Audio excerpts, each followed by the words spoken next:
Good morning, friends. Myself Duje sir from Mechanical Engineering Department. Now, today we are study about the third year subject named as the Power Engineering and Refrigeration System, in which we are started about in the last lecture as a third unit, as a name about the third unit as a air compressor. Now in last lecture we are started about the third unit, the topic about the last lecture, the introduction about the air compressor and types about the air compressor and functioning about the air compressor, and also the working and construction about the air compressor, and also the advantages and disadvantages about the reciprocating air compressor, rotary air compressor, and also centrifugal air compressor, types about the air compressor, and also the uses about the air compressor. These are the topics are also studied in last lecture. Now today's lecture we are study about the first one as a introduction about the reciprocating air compressor. In a reciprocating air type compressor, the types about the reciprocating air compressor. The types about the reciprocating air compressor: single acting compressor, double acting compressor, okay, and also the single acting reciprocating compressor and single stage single acting reciprocating air compressor. These are the topics are also studied in this lecture. तर बघा, आपण जे मागचं lecture घेतलं होतं, तर मागच्या लेक्चरमध्ये आपण तुमचा पॉवर इंजिनिअरिंग रेफ्रिजरेशन हा जो सब्जेक्ट आहे, ह्याच्या सब्जेक्टमध्ये आपण तिसरा युनिट काय केला होता तर स्टार्ट केला होता. तर त्या तिसरा युनिट आपण स्टार्ट केला होता, तर त्यामध्ये आपण काय बघितलं तर एअर कॉम्प्रेसर जो हा तुमचा तिसरा युनिट आहे, तर त्याचं इंट्रोडक्शन आपण कालच्या लेक्चरला बघितलं होतं. त्याचबरोबर ते एअर कॉम्प्रेसर कोणकोणत्या प्रकारचे असतात आहे की नाही, त्याचं एअर कॉम्प्रेसरचं फंक्शनिंग आपण बघितलं होतं, त्याचं वर्किंग आपण बघितलं, त्याचं कन्स्ट्रक्शन आपण बघितलं होतं. त्याचबरोबर types about the air compressor आपण बघितले. त्याच्यामध्ये reciprocating air compressor, rotary air compressor आणि सेंट्रिफ्युगल एअर कॉम्प्रेसर आहे की नाही, हे आपल्याला वन बाय वन काय करायचे आहेत तर बघायचेच आहेत. पण कालच्या लेक्चरला आपण हे 3 टाईपचे एअर कॉम्प्रेसर आपण तर बघितले, टाईप्स बघितले, त्याचे ॲडव्हान्टेजेस आणि डिसॲडव्हान्टेजेस बघितले की काय फायदे आहेत, काय तोटे आहेत. त्याचबरोबर आपण काय बघितलं तर युजेस ऑफ एअर कॉम्प्रेसर, हे एअर कॉम्प्रेसर कुठं कुठं यूज केले जातात, ह्याही गोष्टी आपण काय केल्या तर लास्ट लेक्चरला आपण तर बघितल्या होत्या. आताचं जे लेक्चर जे आहे तर ह्या लेक्चरमध्ये आपण काय करणार आहोत तर रेसिप्रोकेटिंग एअर कॉम्प्रेसर जे आहे का नाही, single stage single acting reciprocating air compressor, single acting reciprocating air compressor, double acting reciprocating air compressor, हे जे टॉपिक आहेत रेसिप्रोकेटिंगचे टाईप्स आहेत एअर कॉम्प्रेसरचे, तर हे काय करणार आहोत आपण डिटेलमध्ये आजच्या लेक्चरला बघणार आहोत आहे की नाही. तर मग फर्स्टली आपण introduction about the reciprocating air compressor. The machine which take at air at low pressure of compressor to high pressure with the help of the some suitable arrangement are called as air compressor. तर मी कॉम्प्रेसरचं तुम्हाला functioning सांगितलं होतं मागच्या लेक्चरला. तर air compressor काय करायचं काम करतो तर low pressure low temperature air जी आहे ॲटमॉस्फिअरमधली ती काय करायचं काम करतो तर सक करून ती हाय प्रेशर हाय टेम्परेचर एअरनी काय करायचं काम करतो तर स्टोअर करून ठेवायचं काम करतो. हे काय आहेत functioning about the air compressor. According to second law of thermodynamics is only possible when work is done on the system.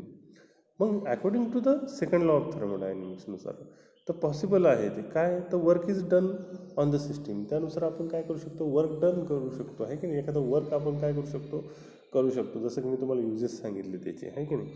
Generally the compressor are driven by the electric motor, IC engine और gas turbine. मग generally हे जे compressor जे आहेत हे कशावर drive केले जातात तर इलेक्ट्रिकल मोटर असेल, आयसी इंजिन असेल और गॅस टर्बाईन असेल आहे की नाही, ह्याच्यावर काय केले जातात हे एअर कॉम्प्रेसर जे आहे ते काय केले जातात तर ड्राईव्ह केले जातात. व compressor which is use for increasing the pressure of air is called as a air compressor. मग हे जे कॉम्प्रेसर जिथं यूज केले जातात for increasing the pressure of air, ते काय केले जातं कशासाठी यूज केले जातात ते इन्क्रीजिंग करण्यासाठी. काय तर प्रेशर ऑफ एअरचं प्रेशर जे आहे ते काय करण्यासाठी इन्क्रीज करण्यासाठी काय केले जातात हे कॉम्प्रेसर यूज केले जातात त्याला आपण काय म्हणतो, तर एअर कॉम्प्रेसर आपण त्याला म्हणतो. तर ही जी एक प्रकारची सेंट्रिफ्युगल एअरची तुम्हाला मी एअर कॉम्प्रेसरची खाली डायग्राम दाखवलेली आहे. तर त्याच्यामध्ये P1 म्हणजे प्रेशर, एक मास ऑफ एअर जी आहे ती P1 प्रेशरनी आणि V1 व्हॅल्यूमनी काय केलेली आहे, सक केलेली आहे बघा, आहे की नाही. आणि ती काय केलेली आहे, कॉम्प्रेस करून पुढं P2 प्रेशरने आणि V2 प्रेशरने काय केलेली आहे, आउट केलेली आहे की नाही. तर अशा प्रकारे काय करू शकतो आपण, बाय युझिंग द एअर कॉम्प्रेसरचा यूज करून जी एअर जी आहे ती हाय टेम्परेचर हाय प्रेशरने काय करू शकतो, स्टोअर करून ठेवू शकतो आणि त्याच्यातून एखादा वर्क जे आहे ते काय करू शकतो, आपण डन करू शकतो, आहे की नाही. मग क्लासिफिकेशन्स अबाउट द एअर कॉम्प्रेसर. मग एअर कॉम्प्रेसरचे कोणकोणते क्लासिफिकेशन्स आहेत, तर मेथड्स ऑफ कॉम्प्रेशन. मग कोणकोणत्या प्रकारे आपण कॉम्प्रेशन करू शकतो, तर पहिले तर reciprocating type air compressor through compression करू शकतो. त्याच्यानंतर rotary type of air compressor through compression करू शकतो आणि centrifugal type of air compressor through आपण कॉम्प्रेशन करू शकतो, आहे की नाही. त्याच्यानंतर प्रिन्सिपल ऑपरेशन, आहे की नाही. मग प्रिन्सिपल ऑफ ऑपरेशन कसं असतं, तर ते कसं असतं, तर रोटोडायनॅमिक आणि पॉझिटिव्ह डिस्प्लेसमेंट टाईप ऑपरेशन असतं तुमच्या एअर कॉम्प्रेसरचं, आहे की नाही. त्याच्यानंतर नंबर ऑफ सिलेंडर. मग सिलेंडर जे एअर कॉम्प्रेसरमध्ये यूज केले जाणारे जे सिलेंडर्स जे आहेत तर ते कसे असतात, तर सिंगल असतात आणि मल्टी सिलेंडर असतं, आहे की नाही. एक तर सिंगल सिलेंडर एअर कॉम्प्रेसर असेल किंवा मल्टी सिलेंडर एअर कॉम्प्रेसर असेल, आहे की नाही. त्यानंतर volume of air deliver. Volume of air डिलिव्हरचे क्लासिफिकेशन कसे करता येतील, low capacity 10 metre square per minute, आहे की नाही. Medium capacity 10 metre square per minute to 300 metre square per minute, आहे की नाही. हे मीडियम कॅपॅसिटी कॉम्प्रेसर आहे. आणि high capacity compressor less than 300 metre square per minute, आहे की नाही. तर अशा प्रकारचे काय आहेत, तर delivery of air deliver volume of air डिलिव्हरचे क्लासिफिकेशन्स आहेत. त्यानंतर डिलिव्हरी प्रेशर. मग डिलिव्हरी प्रेशरचे क्लासिफिकेशन्स काय सांगता येईल, तर low pressure up to 1.1 bar, medium pressure up to 1.1 to 8 bar, आहे की नाही. High pressure 8 to 10 bar, very high pressure above 10 bar, आहे की नाही. तर अशा प्रकारचे काय आहेत, तर डिलिव्हरी प्रेशरचे क्लासिफिकेशन्स आहेत. त्यानंतर नंबर ऑफ स्टेजेस. पण नंबर ऑफ स्टेजेसमध्ये सिंगल स्टेज अप टू 5 बारपर्यंत काय करायचं काम करतो, हा प्रेशर डिलिव्हर करायचं काम करतो. आणि मल्टी स्टेजेस अबव 5 बार, आहे की नाही. 5 बारपेक्षाही जास्त प्रेशर जे आहे ते डिलिव्हर करायचं काम करतं मल्टी स्टेजमध्ये. तर हे क्लासिफिकेशन कशाचे आहेत, नंबर ऑफ स्टेजेसचे आहेत. त्यानंतर प्रेशर लिमिट. मग प्रेशर लिमिट बद्दल काय सांगता येईल, तर fan through pressure limit 1 to 1.1, ब्लोअरचं प्रेशर लिमिट 1.1 टू 2.5 आणि कॉम्प्रेसरचं प्रेशर लिमिट लेस दॅन 2.5. हे काय आहे, ते एक प्रकारचे क्लासिफिकेशन्स आहे प्रेशर लिमिटचे. त्याच्यानंतर फ्लुइड टू बी कॉम्प्रेस. मग फ्लुइड कोणकोणतं आपण कॉम्प्रेस करू शकतो, तर एअर कॉम्प्रेस करू शकतो, गॅस आपण कॉम्प्रेस करू शकतो आणि व्हेपर जे आहे ते सुद्धा आपण काय करू शकतो, कॉम्प्रेस करू शकतो. तर अशा प्रकारचे जे 8 क्लासिफिकेशन्स जे आहेत तर ते महत्त्वाचे आहेत हे चॅप्टर शिकताना, आहे की नाही. तुम्हाला आय होप सो की हे क्लासिफिकेशन समजले असतील, आहे की नाही. त्यानंतर आपण बघणार आहोत रेसिप्रोकेटिंग कॉम्प्रेसर. मग रेसिप्रोकेटिंग कॉम्प्रेसर जे आहे की नाही. मग रेसिप्रोकेटिंग कॉम्प्रेसर नेमकी काय करायचं काम करतो, it is a positive displacement compressor. हे कसं आहे, तर एक प्रकारचं पॉझिटिव्ह डिस्प्लेसमेंट कॉम्प्रेसर आहे. that use piston drive by the crankshaft to deliver gases at high pressure. मग हे काय करायचं काम करतं, that uses the piston drive by a crankshaft to deliver gases at high pressure. ते काय करायचं काम करतं, तर क्रँकशाफ्ट थ्रू काय करायचं काम करतं, ड्राईव्ह करायचं काम करतं तुमचं हे जे कॉम्प्रेसर आहे पॉझिटिव्ह डिस्प्लेसमेंट कॉम्प्रेसर, आहे की नाही. रेसिप्रोकेटिंग कॉम्प्रेसरलाच आपण काय म्हणतो, तर पॉझिटिव्ह डिस्प्लेसमेंट कॉम्प्रेसर आपण त्याला म्हणतो. That uses the piston drive by the crankshaft to deliver gases at high pressure. ते काय करायचं काम करतं, हाय प्रेशरनी काय करायचं काम करतं, गॅसेस डिलिव्हर करायचं काम करतं आणि ते पाठवायचं काम करतं. Size up to 25 HP horse power, आहे की नाही. त्याची साईज जी आहे रेसिप्रोकेटिंग जे पॉझिटिव्ह डिस्प्लेसमेंट एअर कॉम्प्रेसर आहे त्याची साईज किती आहे, अप टू 25 HP म्हणजे 25 हॉर्स पॉवरपर्यंत ते काय करू शकतं, तर एक प्रकारचं हाय प्रेशरनी काय करू शकतं, एअर काय करू शकतं, डिलिव्हर करू शकतं. Use for light duty application. हे कसं कुठं यूज केलं जातं, तर लाईट ड्युटी ॲप्लिकेशनमध्ये काय केलं जातं, हे reciprocating air compressor basically use केलं जातं. Has low mass of flow rate kilogram per second and high pressure ratio. मग ह्याचं काय आहे, low mass of flow rate आहे आणि हाय प्रेशर रेशो याचं आहे. Application including the oil refinery, gas pipeline, chemical plant, natural gas processing plant and refrigeration plant. मग हे जे रेसिप्रोकेटिंग एअर कॉम्प्रेसर जे आहे ते कुठं यूज केले जातात, त्याचे ॲप्लिकेशन्स काय काय आहेत. तर ऑइल रिफायनरीमध्ये सुद्धा हे काय केलं जातं, तर यूज केलं जातं. गॅस पाईपलाईनमध्ये सुद्धा काय केलं जातं, हे यूज केलं जातं. केमिकल प्लॅन्ट असतील, नॅचरल गॅसेस प्रोसेसिंग प्लॅन्ट असेल किंवा रेफ्रिजरेशन प्लॅन्ट असतील, तर तिथं काय केलं जातं, ही बेसिकली पॉझिटिव्ह डिस्प्लेसमेंट कॉम्प्रेसर और रेसिप्रोकेटिंग कॉम्प्रेसर जे आहे हे काय केलं जातं, बेसिकली यूज केलं जातं. त्याच्यानंतर रेसिप्रोकेटिंग कॉम्प्रेसर जे आहे तर त्याचे जे क्लासिफिकेशन्स आहेत तर ते काय कसे आहेत, तर सिंगल सिलेंडर आणि डबल सिलेंडर रेसिप्रोकेटिंग कॉम्प्रेसर असतात. मग त्याच्यामध्ये सिंगल सिलेंडरमध्ये single acting and double acting आणि डबल सिलेंडरमध्ये single acting and double acting. हे काय आहे, तर एक प्रकारचं काय आहे, तर क्लासिफिकेशन्स आहेत तुमच्या रेसिप्रोकेटिंग एअर कॉम्प्रेसरचे. त्याच्यानंतर रेसिप्रोकेटिंग सिंगल ॲक्टिंग जे कॉम्प्रेसर जे आहे तर ते त्याचं वर्किंग कसं होतं, नेमकी त्याचं वर्किंग कशा प्रकारे केलं जातं, तर हे आपण यामध्ये बघणार आहोत. तर याच्यामध्ये तुम्हाला दिसतंय बघा, तर त्याचं एक प्रकारचं काय दिलं आहे मी, वर्किंग तुम्हाला याच्यामध्ये एक दाखवलेलं आहे. तर ज्यावेळेस पिस्टन ज्यावेळेस पिस्टन तुमचा मूव डाऊन असतो ड्यू टू प्रेशर डिफरन्स, त्यावेळेस काय असतो, तर एक प्रकारचा प्रेशर डिफरन्स असतो आणि ती एक प्रकारची रिपीटिंग द सायकल साठी तो पिस्टन तुमचा काय असतो, मूव डाऊन असतो, आहे की नाही. ज्यावेळेस पिस्टन काय होतोय, ज्यावेळेस पिस्टन तुमचा मूव डाऊन होतोय टॉप डेड सेंटरपासून ज्यावेळेस बॉटम, फॉर एक्झाम्पल एखादं व्हर्टिकल काय आहे, तर रेसिप्रोकेटिंग एअर कॉम्प्रेसर आहे. तर त्या रेसिप्रोकेटिंग एअर कॉम्प्रेसरमध्ये जे पिस्टन ज्यावेळेस तुमचा टॉप डेड सेंटरला असतो, तो टॉप डेड सेंटरपासून ज्यावेळेस बॉटम डेड सेंटरला मूव्ह करत असतो, तर त्यावेळेस त्याच्यामध्ये काय होतं, एक प्रकारचं सक्शन स्ट्रोक निर्माण होतो. जसं की IC इंजिन आपण शिकलो मागचे जे युनिट होतं पहिलं, तर त्याच्यामध्ये आपण इंटरनल कंबशन इंजिन शिकलो.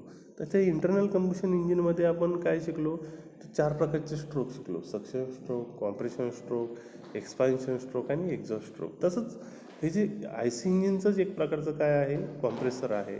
तर त्याच्यामध्ये जसं की एअर फ्युएल मिक्सचर, IC इंजिनमध्ये एअर फ्युएल मिक्सचर जसं की सक करून बंद केलं जातं, तसं हे काय करायचं काम करतं, फक्त एअर कॉम्प्रेसरमध्ये काय डिफरन्स आहे IC इंजिन आणि एअर कॉम्प्रेसरमध्ये, तर एअर कॉम्प्रेसर काय करायचं काम करतो, ॲटमॉस्फेरिक एअर जी आहे ती सक करून low pressure low temperature air जी आहे ॲटमॉस्फेरिक, ती काय करायचं काम करतो, सक करून ती हाय प्रेशर हाय टेम्परेचर एअरनी काय करायचं, हाय टेम्परेचर हाय प्रेशरनी काय करायचं काम करतो, ती एअर स्टोअर करून ठेवायचं काम करत असतो. हे काय आहे, तर IC इंजिन आपलं एअर कॉम्प्रेसरचं फंक्शनिंग आहे. तर ज्यावेळेस तुमचा पिस्टन जो आहे bye using the reciprocating system, आहे की नाही, ज्यावेळेस पिस्टन जो आहे तुमचा तो टॉप डेड सेंटरपासून ज्यावेळेस बॉटम डेड सेंटरला तो मूव्ह करत असतो, तर त्यावेळेस त्याच्यामध्ये काय होतं, एक प्रकारचा सक्शन स्ट्रोक निर्माण होतो. आणि सक्शन स्ट्रोक निर्माण झाल्यानंतर त्याच्यामध्ये काय होतं, प्रेशर फॉल, म्हणजे त्याच्यामध्ये प्रेशर काय केलं जातं, फॉल केलं जातं, आहे की नाही. आणि त्यानंतरून काय केलं जातं, एअर गेट सक. त्यावेळेस काय केलं जातं, ज्यावेळेस इनलेट वॉल तुमच्या रेसिप्रोकेटिंग एअर कॉम्प्रेसरचा इनलेट वॉल ज्यावेळेस ओपन केला जातो, त्यावेळेस एअर काय केली जाते, तर ज्यावेळेस पिस्टन जो आहे तुमचा टॉप डेड सेंटरपासून बॉटम डेड सेंटरला ज्यावेळेस मूव्ह करत असतो, तर त्यावेळेस तुमचा इनलेट वॉल जो आहे तो काय केला जातो, ओपन केला जातो. आणि ओपन झाल्यानंतर एअर काय केली जाते, सक केली जाते. त्याच्यानंतर पिस्टन मूव्ह अप. ज्यावेळेस पिस्टन जो आहे तुमचा बॉटम डेड सेंटरपासून ज्यावेळेस टॉप डेड सेंटरला मूव्ह करत असतो, त्यावेळेस काय होतं, तर डायरेक्टली त्याच्यामध्ये डिलिव्हरी स्ट्रोक होतो आहे. मग डिलिव्हरी स्ट्रोक ज्यावेळेस त्याच्यामध्ये होतं आहे, मग प्रेशर रायझेस, त्यावेळेस त्याचं काय होतं आहे, त्या एअरचं प्रेशर जे आहे ते रायझेस होतं आहे. त्यावेळेस काय होतं आहे, डिस्चार्ज वॉल जो आहे तो काय होतो आहे, ओपन होतो आहे आणि end of delivery stroke.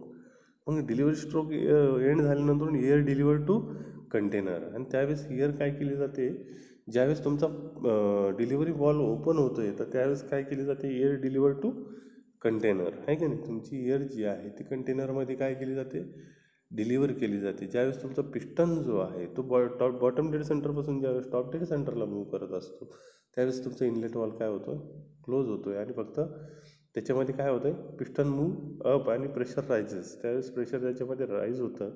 Rise झाल्यानंतर पिस्टन ज्यावेळेस बॉटम डेड सेंटरपासून टॉप डेड सेंटरला जात असतो तर प्रेशर राईज झाल्यानंतर तुमचा काय होतं, तुमचा जो डिस्चार्ज वॉल्व काय होतोय, ओपन होतोय आणि डिस्चार्ज ओपन झाल्यानंतर एअर काय केली जाते, डिलिव्हर टू कंटेनरमध्ये ती काय केली जाते, डिलिव्हर केली जाते. आणि some air left in a clearance space, आणि काही एअर जी आहे ती काय राहते तर क्लिअरन्स स्पेसमध्ये तशीच राहते सक्शन स्ट्रोकच्या वेळेस. आणि फ्रेश एअर इज सक फ्रॉम ॲटमॉस्फिअर. आणि परत काय केली जाते, ज्यावेळेस पिस्टन जो आहे तो टॉप डेड सेंटरपासून परत बॉटम डेड सेंटरला मूव्ह करत असतो त्यावेळेस फ्रेश एअर काय केली जाते, परत सक करून फ्रॉम ॲटमॉस्फिअरमधली जी एअर जी आहे ती परत सक केली जाते आणि परत ती काय केली जाते, प्रेशर राईज करून ती काय केली जाते, परत तुमच्या डिलिव्हर केली जाते कुठं तर कंटेनरमध्ये. अशा प्रकारची ही जी repeat the cycle again and again आहे की नाही. ही जी सायकल जी आहे रेसिप्रोकेटिंग सिंगल ॲक्टिंग कॉम्प्रेसरची जी सायकल आहे ती अशा प्रकारे रिपीट होत चालते, अगेन अँड अगेन रिपीट होत चालते आहे की नाही. वर्किंग कळवलं तुम्हाला. रेसिप्रोकेटिंग सिंगल ॲक्टिंग कॉम्प्रेसरचं एकच सिंगल ॲक्टिंग कॉम्प्रेसर आहे आणि तिचे काय केलं आहे आपण, ज्यावेळेस त्याचा सक्शन स्ट्रोक होतो आणि डिलिव्हर स्ट्रोक होतो आहे. फक्त तुमच्या कॉम्प्रेसरमध्ये काय होतं आहे, सक्शन स्ट्रोक आणि डिलिव्हर स्ट्रोक होतो आहे. तसं आय सी इंजिनमध्ये सक्शन होतं आहे, कॉम्प्रेशन होतं आहे, एक्सपान्शन होतं आहे आणि एक्झॉस्ट स्ट्रोक होतो आहे. अशा प्रकारचे 4 स्ट्रोक आय सी इंजिनमध्ये होतात. एअर कॉम्प्रेसरमध्ये सक्शन होतं आणि डायरेक्टली डिलिव्हर होतं आहे की नाही. तर अशा प्रकारे काय केलं जातं आहे, तुमचं रेसिप्रोकेटिंग एअर कॉम्प्रेसर काय करायचं काम करतो, वर्किंग करायचं काम करत असतो. The working about the single stage air compressor, reciprocating air compressor आहे की नाही. जसं की आय सी इंजिन आहे तशीच तुम्हाला डायग्राम मी बघा राईट साईडला तुम्हाला दाखवलेली आहे बघा. याच्यामध्ये तुम्हाला दिसत असेल बघा आहे की नाही, ते इथं दिसेल बघा तुम्हाला. एक मिनिट हा, ठीक आहे, अशी बघून घ्या आहे की नाही. Working generally an air compressor take in air at atmosphere compressed at high pressure then deliver to the storage tank.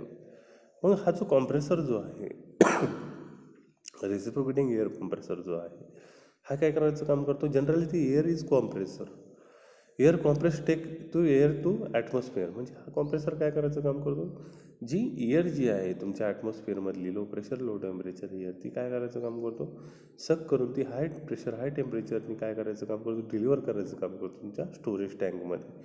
From storage tank to get supply the different use through pipe. आणि जी storage tank जो आहे त्या storage टँकमध्ये high pressure high temperature एअरनी काय केली जाते, high pressure हाय टेम्परेचरनी तुमची जी एअर जी आहे ती स्टोअर करून ठेवलेली असते. ती काय केली जाते तर बाय युझिंग द कसे through, by using the get supply to different use for storage tank to get supply for the different use through pipe. आणि पाईप थ्रू त्या एक नोब थ्रू तुम्ही काय करू शकता, ही जी एअर जी आहे ती काय करू शकता, डिफरंट यूजसाठी काय करू शकता, ही कॉम्प्रेस एअर यूज करू शकता. Going mechanical working of compression is based on 2 types. मग हे जे mechanical working of compression is based on 2 type. मग याचे 2 प्रकारचे टाईप्स आहेत.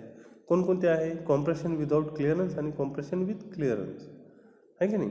कॉम्प्रेशन विदाउट क्लिअरन्स आणि कॉम्प्रेशन विथ क्लिअरन्स हे काय आहेत तर वर्किंग ऑफ कॉम्प्रेशन जे आहे तर त्याचे 2 टाईप्स आहेत. तर कॉम्प्रेशन विथ क्लिअरन्स, मग कॉम्प्रेशन विथ क्लिअरन्समध्ये हे जे काही फॉर्म्युले तुम्हाला दिसत आहेत तर ते फॉर्म्युले जे आहेत तर तुम्हाला प्रॉब्लेम सोडवायला काय होतील तर खूप फायदेशीर ठरतील, की जेणेकरून तुम्ही आता आपल्याला तर ह्या अशा लेक्चरमध्ये आपल्याला प्रॉब्लेम घेता येत नाही आहे की नाही. पण हे जे फॉर्म्युले जे आहेत हे तुम्ही नाही का व्यवस्थित राईट डाऊन करून ठेवा, की जेणेकरून तुम्हाला तुम्ही नाही का ज्यावेळेस प्रॉब्लेम सोडवतात तर त्यावेळेस काय होईल, तुम्हाला हे फॉर्म्युले जे आहेत ते काय होतील व्यवस्थित समजून येतील आहे की नाही. Compression with clearance, consider a single stage reciprocating air compressor without clearance volume deliver from air from one side of the piston only. मग काय केलं जातं, consider single stage reciprocating air compressor जो आहे without clearance volume deliver air from one side of the piston only.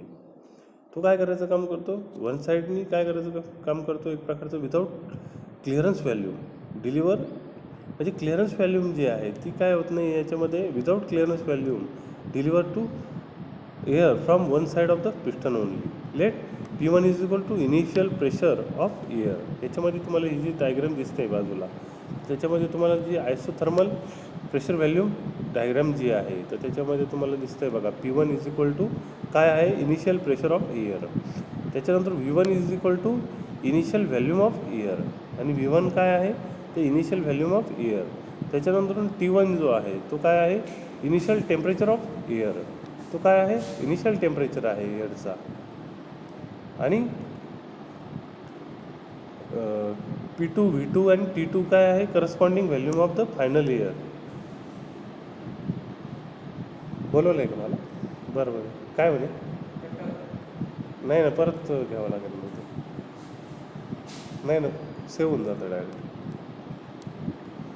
ठीक आहे, थांबू आपण थोडं.